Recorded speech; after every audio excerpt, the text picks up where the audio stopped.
Hello everyone, मैं आपके लिए BPSE 142 का यूनिट नंबर 9 लेके आई हूँ, जिसका नाम है अन्य पड़ोसियों के प्रति भारत की नीति। अभी तक हम यूनिट नंबर 6, 7 एवं 8 कर चुके हैं। अब हम बात करते हैं भारत बांग्लादेश संबंध की। भारत पाक विभाजन के बाद की स्थिति। भारत से जब पाकिस्तान अलग हुआ था तो पाकिस्तान और भारत की क्या स्थिति थी, चलिए हम इसके बारे में चर्चा करते हैं। पाकिस्तान बटा तो पाकिस्तान भी दो हिस्सों में हुआ। कैसे? एक तो हुआ पश्चिमी पाकिस्तान, एक हुआ पूर्वी पाकिस्तान। तो जो पश्चिमी पाकिस्तान है वो क्या है, जो पंजाब से काटकर अलग होकर बना था, और पूर्वी पाकिस्तान जो बंगाल एवं असम से काटकर बना था। दोनों की खान पान वेशभूषा एकदम अलग थी, भौगोलिक रूप से एक दूसरे से दूर थे। बांग्लादेश का निर्माण देखिए, पश्चिमी पाक के लोग पूर्वी पाक के लोगों को नीच या छोटा और अपने को ऊंचा मानते थे। पश्चिमी पाक की सरकार कहें तो शासन पूर्वी पाक के लोगों के साथ शोषण व अन्याय करते थे। 1970 के अंदर पूर्वी पाक में अंदरूनी चुनाव हुआ। इस चुनाव से मुर्जी बुरहमान को विजय प्राप्त हुई, परंतु पश्चिमी पाक इन्हें गिरफ्तार कर लिया और पूर्वी पाकिस्तान से विद्रोह शुरू हो गया। पश्चिमी पाक की सरकार विद्रोह को कुचलती है और पूर्वी पाक के लोगों को मारना या यातना देना शुरू किया। इससे लगभग 80 लाख शरणार्थी पूर्वी पाक से भारत आते हैं और भारत पर अतिरिक्त आर्थिक बोझ बन जाता है।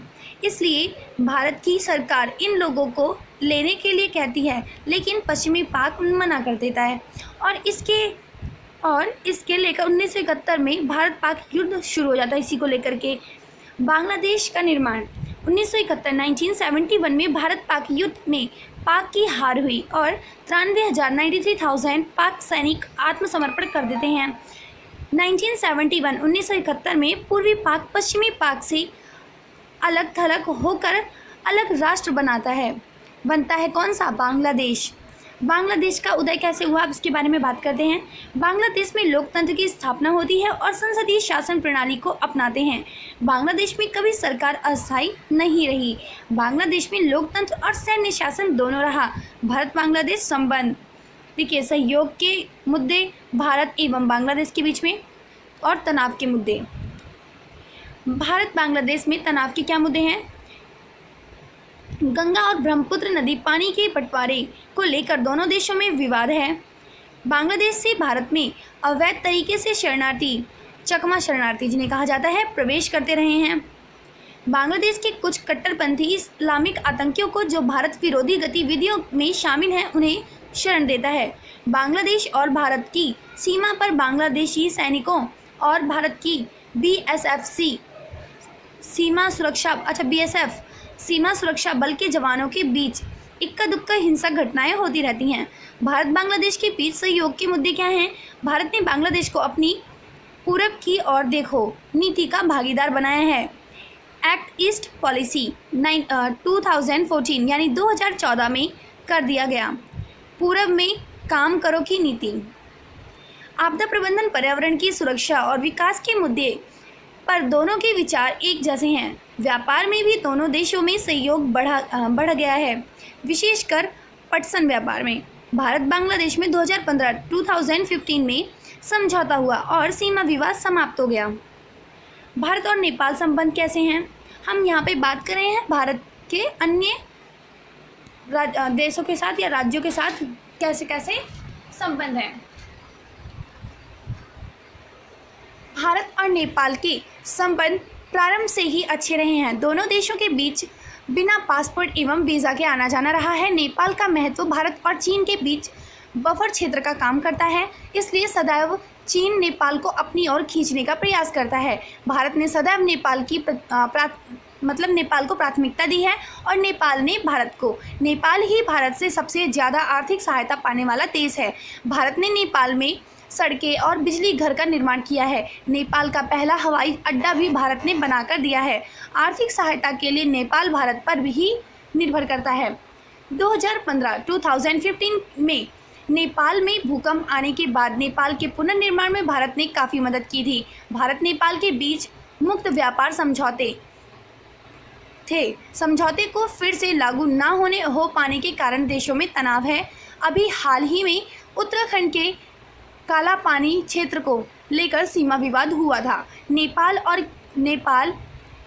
और की राजनीति में माओवादियों के बढ़ते प्रभाव के भारत नेपाल संबंधों को प्रभावित किया है। इन्हीं कारणों से नेपाल और भारत संबंध कुछ वर्षों से मधुर नहीं रहे। भारत और श्रीलंका संबंध। भारत और श्रीलंका में तनाव का एक ही कारण रहा है, वो है तमिल समस्या। दोनों ने मुक्त व्यापार समझौते पर हस्ताक्षर किए। आर्थिक संबंध थे जो किए। सुनामी 2004 में जो आई थी, उसके कहर के बाद भारत ने श्रीलंका के पुनर्निर्माण में काफ़ी मदद की थी, आर्थिक मदद की थी। हम्बनटोटा बंदरगाह को श्रीलंका चीन को पट्टे देने की सोच रहा था, लेकिन अभी हाल ही में खबर आई है कि श्रीलंका ने अपना बंदरगाह चीन को देने से साफ इनकार कर दिया। सुरक्षा चिंताएं थी क्योंकि मछली पकड़ने का विवाद हो गया था। भारत और भूटान संबंध। भारत और भूटान के संबंध सदैव से अच्छे रहे हैं। भूटान ने भारत का सम्मान करते हुए पूर्वोत्तर में अलगाववादियों को खदेड़कर वापस भगाया है। भूटान को भारत ने आर्थिक सहायता देता रहा है।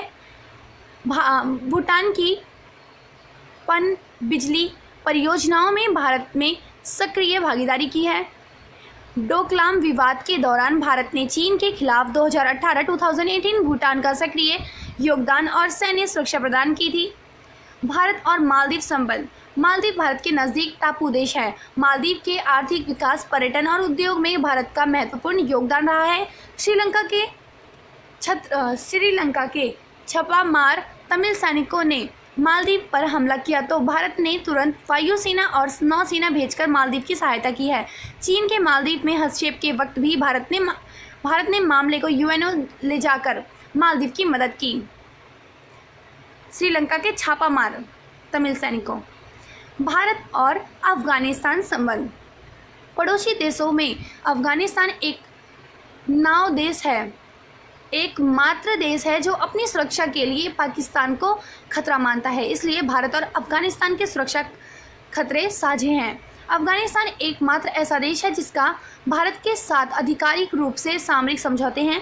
भारत और अफगानिस्तान की सेना एवं पुलिस एक साथ प्रशिक्षण दिया जा रहा है। अफगानिस्तान का भू राजनीतिक महत्व अत्यधिक है क्योंकि यह मध्य एशिया, पश्चिमी एशिया के साथ इसकी सीमाएं लगती हैं।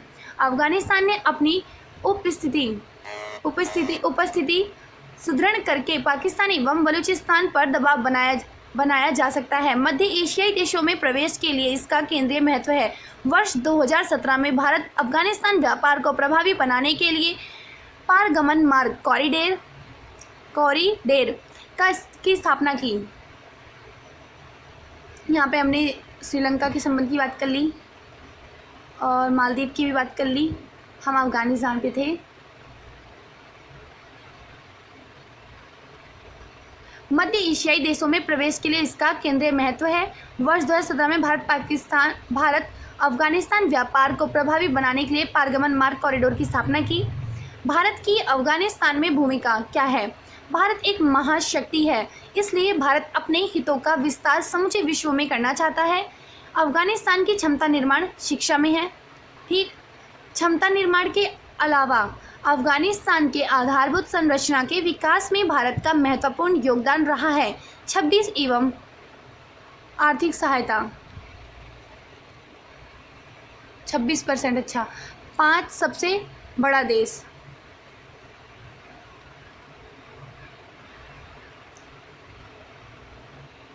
भारत के द्वारा सलमा बांध का निर्माण करके काबुल के लिए बिजली की आपूर्ति बहाल की गई। ये अफगानिस्तान में भूमिका क्या है भारत की, वो बताई जा रही है। अफगानिस्तान और भारत के बीच संबंध अत्यधिक मधुर और मित्रतापूर्ण हैं। ये आपका चैप्टर नंबर 9 ख़त्म होता है। आई होप आपको ये चैप्टर नंबर 9 अच्छे से समझ आया होगा। तो मेरे चैनल को लाइक एवं सब्सक्राइब करना बिल्कुल ना भूलें। And thank you.